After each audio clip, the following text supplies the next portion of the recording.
Hi everyone, welcome back to Life After Sunday, the midweek mic.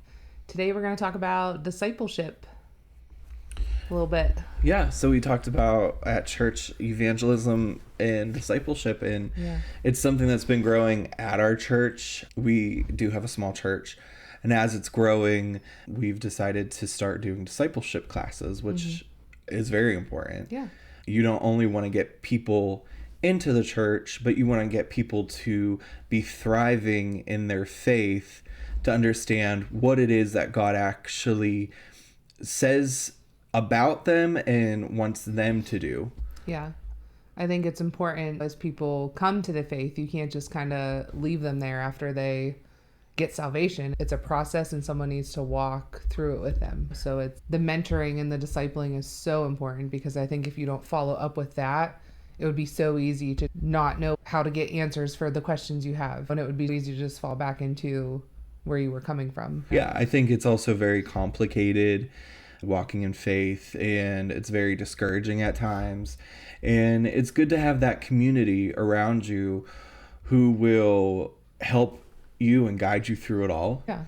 And I think when you try to do anything on your own, it's always tough. And like you said, you end up just following back into old patterns because they're easier to do. Your body and your brain knows It's familiar. that. Yeah. So I think it's very important for us to get into discipleship, not just the evangelism part. I'm so glad that I was able to say that. Evangelism. I always have a hard time. It's a big word. It's not a big word. When I think of evangelism, though, or when I think of discipleship, I think of... I'm surprised you didn't wear it today. The shirt that says "Raising Little Disciples." Oh, it's tiny disciples, but yeah. Oh my gosh! But you know what greater example than your own family? Yeah, parenthood is, I think, probably the most important discipleship program you can have. I think if that is failing, then what else matters? If you're not pointing your kids to Christ and leading an example of a godly home, I think that's our first ministry. Exactly. As parents, the most important thing is making sure our kids know Christ. Yeah, and I know people will hear that and they'll think indoctrinating and brainwashing type situation. But I think the way that we approach it and that my mom has approached it is more of an invitation to learn about God and understand. But we don't want to say this is what we do and not actually follow through with our own actions in our own life. And everything that we're going to say today is going to relate to our children and how we disciple them and walk through life with them. But it's so easily applicable to discipling other people out there. When you are discipling, you have a familial relationship with that person. You're create a bond. Life with them. Yeah. Like, I'm probably not going to go up and start discipling somebody who I haven't established a personal foundation with. Because what I say might not come as lovingly or seem like that, and it might also come off like I'm on a high horse. So this is what I do, and that's not what I would want to portray. So you would want to establish that relationship with somebody so that they can trust you and you can trust them, and it's a two-way open communication. And I guess, like, how do you establish that with your discipleship? And with our children, I would say it is being as honest as we can. Yeah, I think of it like this happens to me all the time, but we'll be driving in the car and I'm yelling at the kids like, "Oh, put your seatbelt on." And they'll be like, "Mom, you're not buckled. Why do we have to buckle?" So it's, yes, I need to do better with that all the time. But it's if you are telling someone about Christ but not living that way, I think leading by example is the best thing you can do. So your kids watching you walk in the Lord, so you're not just speaking at them, but they're seeing it lived out faithfully. Yeah. So all these little things that come up in our day to day, and I can explain, hey, this isn't what we wanted, but you know what? We know that God is still good. When you just repeat those things and they see you living it through the hard situations in your life. And I think that is the greatest example that you can give. Yeah, not only going through hard situations, but how you put God in your daily life. Oh, yeah. They will see you praying. They will see you reading your Bible. Yeah. How you treat other people Yeah. is very important. I know a lot of people who say that they're Christian, they go to church, and outside they're known as somebody who isn't as kind, who isn't as loving. Yeah. And when you have that type of personality or whatever it's called, that's not what Christ is. Yeah. If people know you by your fruit, like what fruit are you portraying? So I can't go to church and be into worship and be this loving and kind person who talks to everybody and who is there for other people and likes to listen and help, but then I can't come home and display a different persona. I can't be yelling. I can't be distrusting. I can't be a drill sergeant of authority. Yeah. Is that just a performance then that you're putting on besides a real relationship with Christ that would be transforming you? And we all have moments where we fail because we're human and we're not perfect. And it's a process of displaying that fruit perfectly, hopefully one day. But it's something that should be growing in you, and that it should be obvious that Christ is your Lord. Exactly. Because another example in life is I remember seeing these parents out at church, and they seemed so loving and they seemed like the best parent and amazing. And you would hear their children talk about them. And of course, when we're teenagers and we're children, we will say some things about our parents. Yeah, you don't roles and things sometimes. Hell, maybe this person was like a Carrie situation. Do you know what I'm talking about? Like Carrie the movie. You've never watched Carrie? Carrie. The Pig's You Blood? can say it in different She went to tones. the prom? No. The Pig's Blood? Her mom Is it was like a scary movie? throwing 'Cause her. I won't watch it then. She had like That's telekinesis or something. why. Yeah, it sounds like it's. I mean, she ended up killing the whole entire school. Yeah. But So I didn't watch it. in the movie, her mom was really religious. And I think other people knew that she was crazy.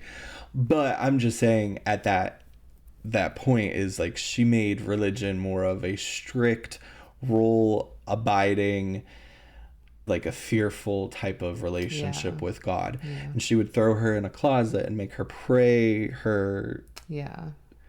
So like we can't. I'm upset you didn't watch it. It had John Travolta in it. Carrie was played. Travolta. I swear. What a weird mix. I swear it did.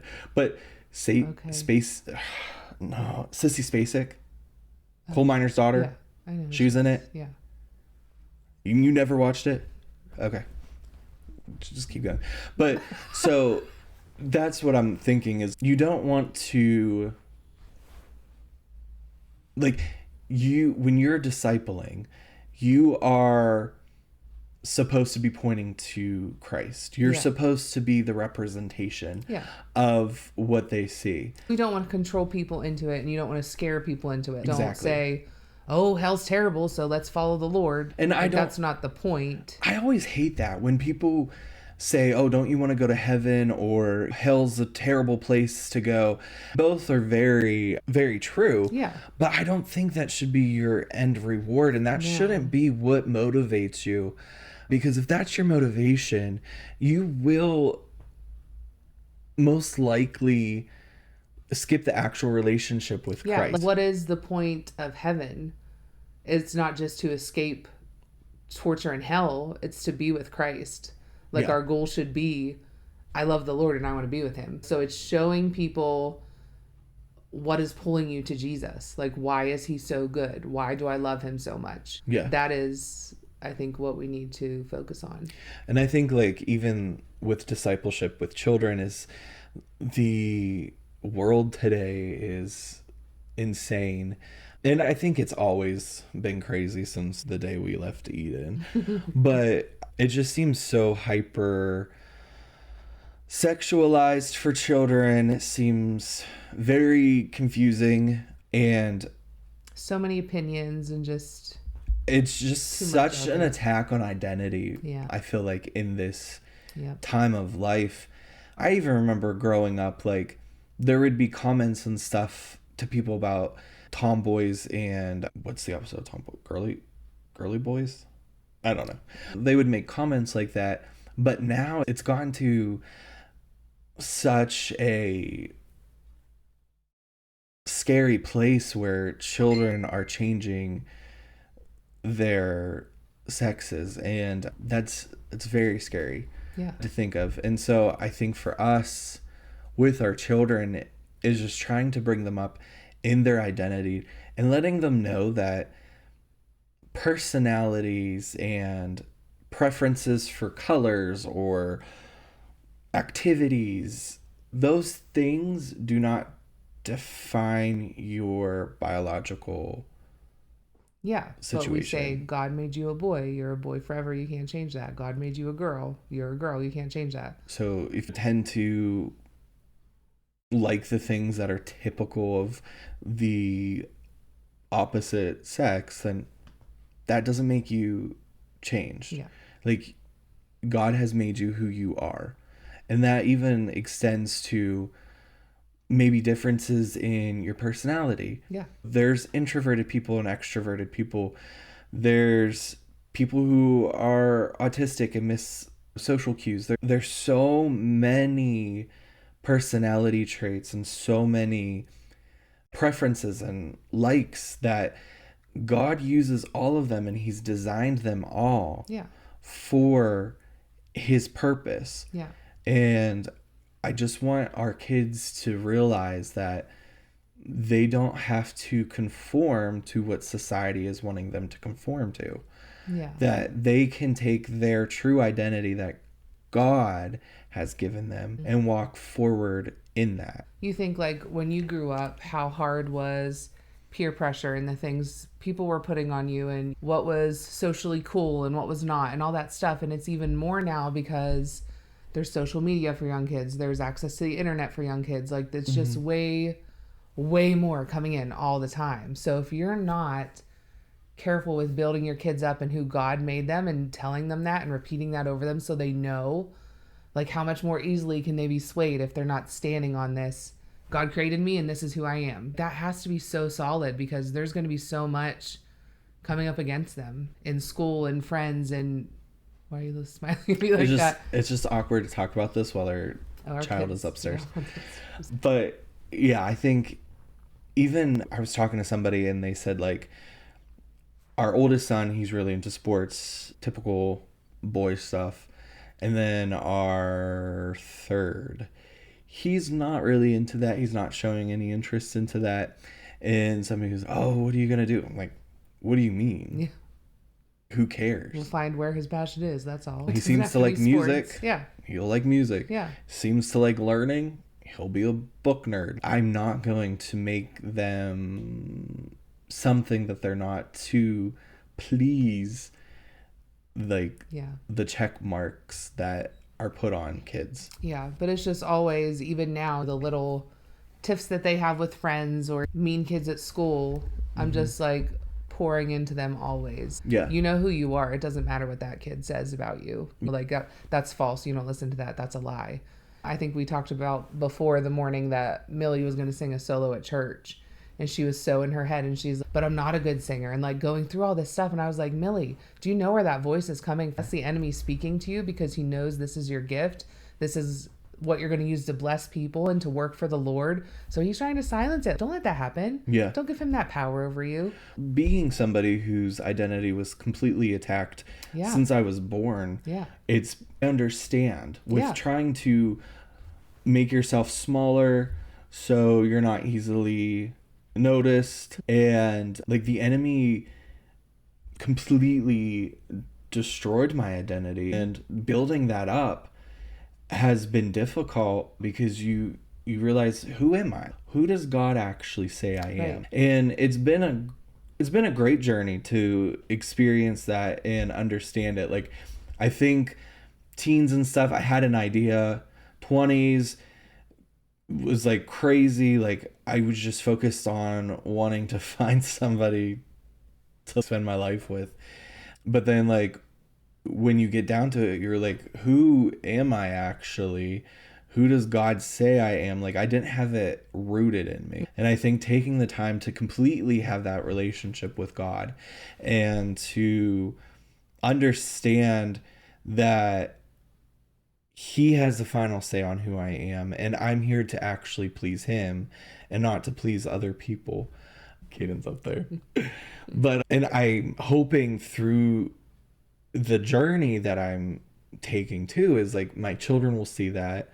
I know before we were talking about Carrie's mother throwing her in a closet, I was nothing like that. But I do regret the way I acted in things as a first-time parent. And it's because there was just so much expectation that I put on things, because I always felt like I needed to be perfect and to not have fault. Yeah. So when you're trying to place that expectation on children, it's on anybody. Yeah. It's frustrating for the person, for both parties. Yeah. And just being angry and not really showing what God wanted me to disciple to them. Yeah. To place into their lives. Yeah. And I wanted that change, and he has done that. And I think as it's happened to me, the children have realized. Yeah. And I think we were just talking about this, me and a friend, but we regret some of the things we did raising our first kids because we didn't know better at the time. So as we are learning and growing in Christ, hopefully our parenting also grows. Our oldest is listening, so hopefully he agrees. Like, oh my gosh. But we can't look back and be like, man, I wish I did that different. That doesn't help you at all. Yeah, you can't. Because you weren't the same person then. We know more now. We've had more revelation from God now. So hopefully moving forward. And you can correct. And they can see that too. Wow, look how much mom and dad have changed. And also too, like, it's okay to apologize to your kids when you have a bad day, when you scream unnecessarily about something, and you can go repair and be like, I'm sorry, like, I'm tired, I'm stressed out, I shouldn't have taken it out on you. I'm doing that all the time. For that kid listening up on the stairs, do something. And clean the bathroom instead of sitting on the top of the steps. Stuff like that. Still there. But yeah, and I think as you display that as an example in the discipleship walk, that is more than just words. Yeah, yeah. I also wanted to go into being open with them, having them ask the questions and being honest with them. Yeah. Honest if you don't know. Yeah. Let's figure this out together. Let's get into the Bible and pray on it and get into the Word, and let's understand it together. And I want our children to come to us about all of those questions that they have. Questions that might be awkward. Yeah. When they get into puberty and the things that come along with it. Yeah. I want them to come to me for that stuff. Yeah. And they're not going to come to me if I overreact. So I have to be slow to reaction. Yes. I have to listen. Yeah. And I have to formulate what I need to say. Yeah. I just, on the way to school this morning, so I work at a school, so I drive my kids to school, and we're like halfway there. We were already running a little bit later than I wanted to be because my kids have to catch a bus to ride to the elementary school. We're halfway there, and my daughter goes, by the way, Mom, is there anyone at home who can bring me my book bag because I forgot it? And you worked in the office today, so you weren't home. And I was like, did you know the whole time that I was driving? Did you just realize now? And I told her, I was like, you have one thing to grab when you walk out the door and you didn't bring it. So I was probably not being the most patient person. Yeah, I think it's a lesson to be learned. You can, yeah. Yeah. You can't not set boundaries and have consequences for your actions. Yeah, but I probably blew it up a little bit. And I was like, I should have been, because I could see the defeat in her face then. And I don't want her to start her day that way. It's Monday. It's already tough. Well, you also didn't want to start your day way. Turn it back around. Yeah. And we made it. Everything was fine. I just took them right to the school. We bypassed the bus ride, whatever. But yeah, I think taking the time to be slow to respond instead of reacting the way I did this morning when Yeah. I was extremely frustrated. Now, there's a line that I think that you can't cross. And like, I'm just thinking of like drinking. Like, I don't want my kids to fall into drinking alcohol and stuff. Yeah. And they don't see it coming from us. Like, they don't see us drinking. We don't make it a priority in a party. We're not like, oh my gosh, where's the alcohol? That's not how we are, because we just don't want that to be an importance in their life. But then I remember like there being like kids whose parents were like, oh, I'd rather you drink here. Yeah. I want to be open, but I don't want to be that open. Yeah. Because that leads to just desensitizing to the fact that alcohol can be a trigger. It can lead to alcoholism. It can lead to death through drunk driving. Sure. Alcohol you don't know how you react. Will you be angry? They need to know all of that. Yeah. And I just don't think I would want to just throw that to them when they're cognitively not even fully formed. Yeah. But so I think just being a good communicator now. So when they're coming to you with the small things now that you feel like are silly, but it's responding kindly and patiently and gently now, so that when they're teenagers and the big stuff is coming, they're like, you know what, I'm in trouble and I can call my mom. I'm in trouble and I can call I don't have to figure this out alone or make a bad decision. So that is the hope. Obviously that we can avoid all that, but I know that's not reality most of the time. But yeah, I know. I was a nerd, so I didn't really have that much issue. But even not just like parties and stuff, but even questions about God. Like if they're struggling, why did this happen when I prayed? They can come and ask us about it, because like they've seen us walk through that before. And again, I just want to remind everybody, we're relating it to our children, because that's like the closest thing that we've had to discipleship. We've discipled other people, but but I think the biggest journey has been forming these people. And this relates so much to when you are discipling other people. You want to first establish what their identity is. Yeah. And you want to be honest and have an open communication where they can pour out everything that they have. Yeah. So if they're struggling or if there's a question about something, they feel comfortable asking it and not just sitting in it and wondering forever. This just popped up in my head, and it's like I mentioned in like my 20s, like I wanted to find somebody to spend the rest of my life with, and I just wanted that connection. What do you think? This is probably off topic. I read this book by this woman, Jackie Hill Perry, and I always get it wrong. It's Good Girl, Good something God. Gay Girl, Good God. And it was talking about she went through same-sex attraction all her life, and that was brought through, it seemed like she may not have been your typical girl that was like all into the pretty things and stuff, and then she was also violated at a young age. But then she got into the church and she didn't want that lifestyle. And I think what really hit me is she said there would be people who would be like, you just need to find the right person. You just need to find the right person. And she said, that's not our goal. Our goal is not to find the right person. Our goal is to find God. Our goal when we are discipling people, and I think of like singles that are in the church and stuff, and we're always trying to push them to get married, and we're always trying to push them to, and you have like people who are coming from those lifestyles coming into the church. Don't push them to flesh. Push them to deny that flesh and to pick up the cross and to focus on the God that they're supposed to be focusing on. Don't let their focus start with a relationship with a human being. Yeah. Let their focus be a relationship with God. Yeah, because here's the thing too. If you're struggling with identity, which, I think is a piece of that. Yeah.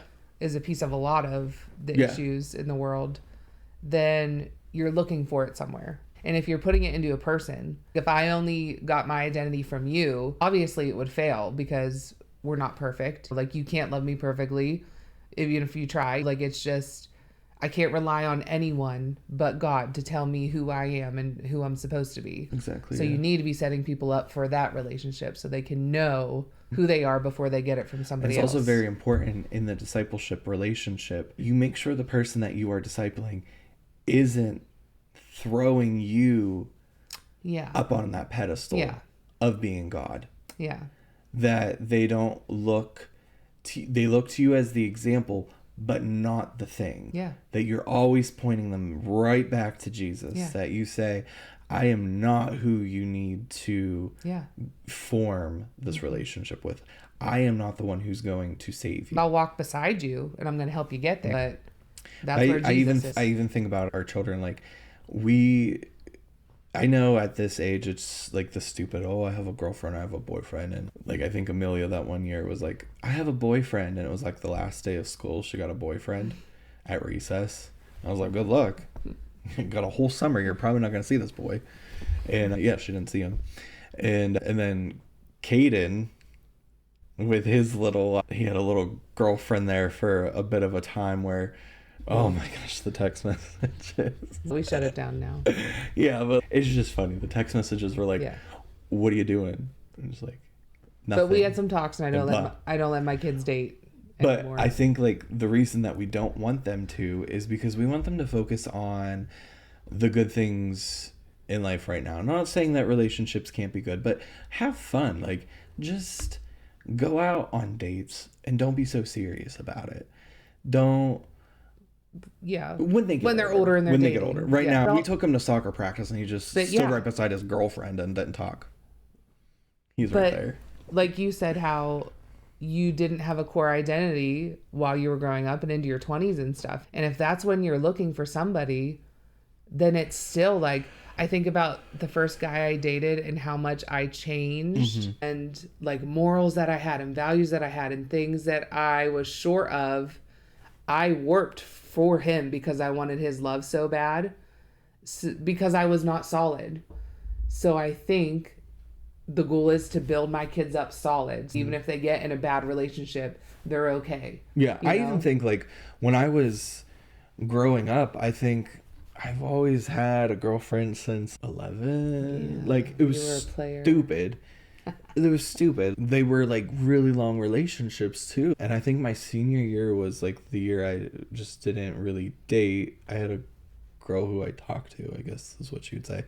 But looking back on it, and this is why I'm like, I missed out on so many fun things because I was always hanging out with that person, you know, that like too, you miss out on the friendships that you can build.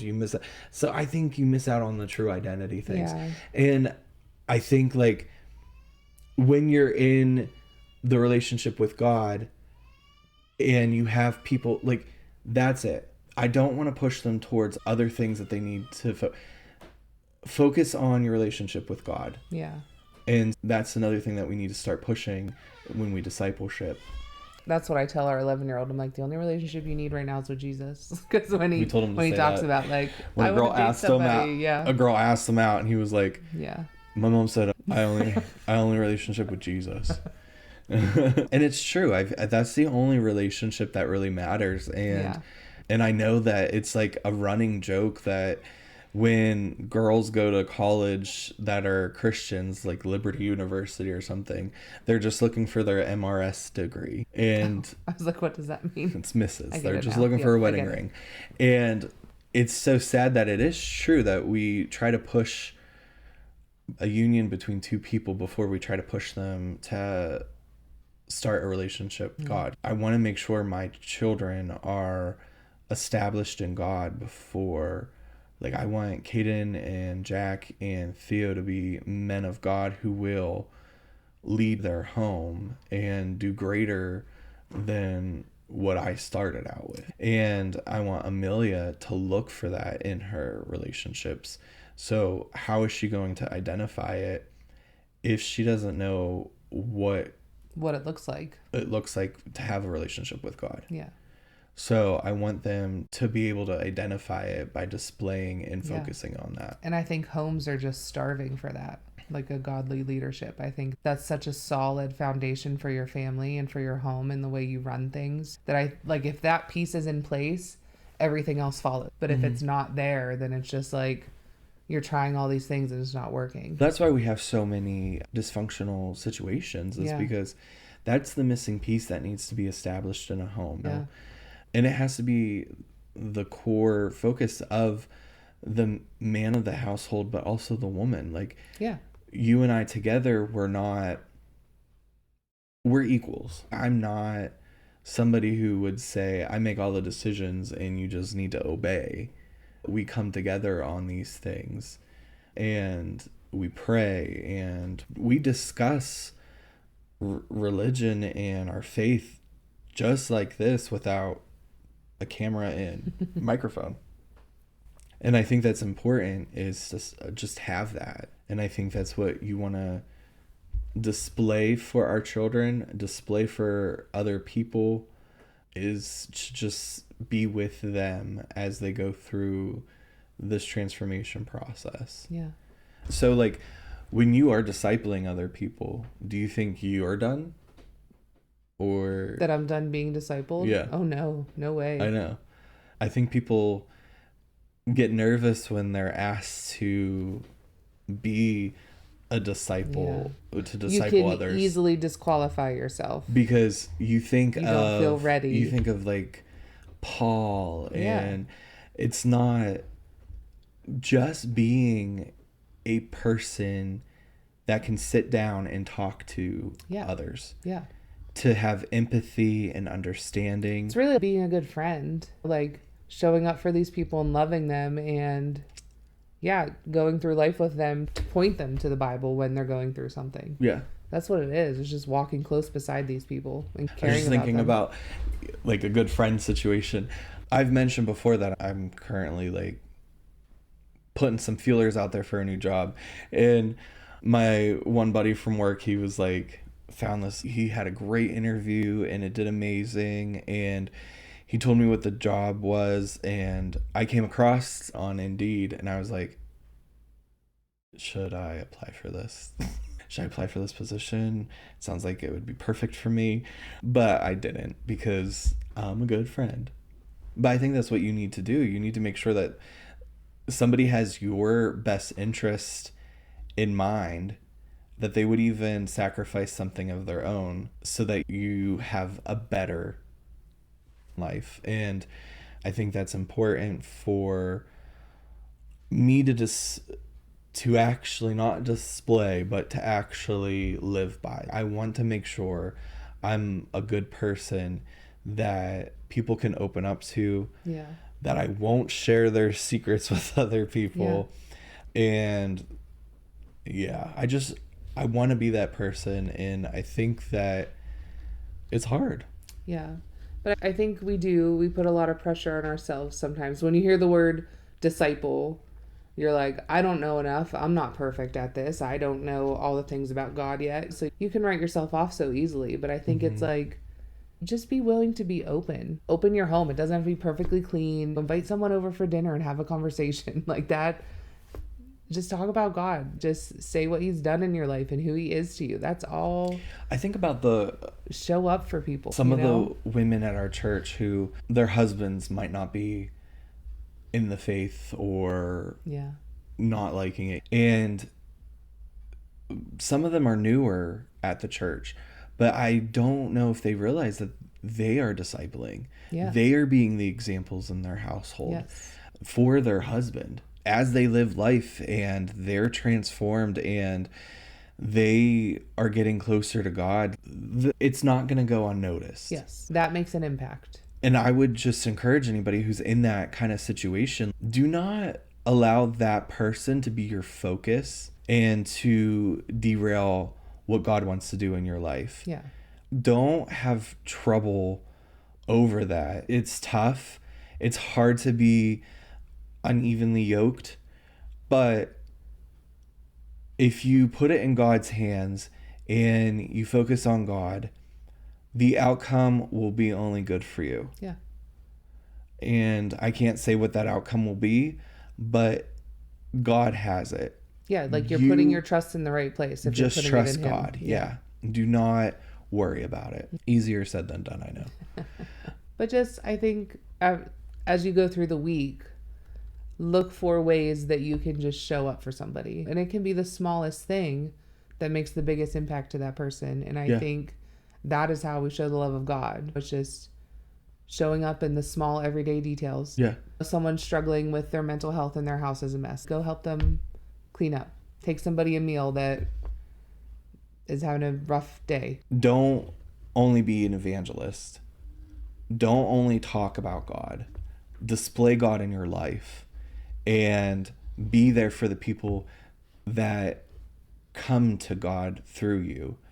Be there to disciple them, to show them the way, to hold their hand and to walk with them, to be that community that they need to build the relationship with God, to present convictions when needed, to provide guidance and understanding and just an ear to listen to. You don't have to be 50 years in the church. You can just started a week ago. Just an encouraging word and being there is important. Be there for that person and dive into the Bible with them and explore their relationship with God. Be disciples to other people by being encouraging. And don't forget, parents, you are discipling children. Don't lose sight of that. God has blessed you with children. Put all your dedication into discipling those children of yours. Thanks for listening. We hope that you enjoyed it and have some information that came out of it. We love hearing from all of you, and we will talk to you again next week. Bye, everyone. Bye.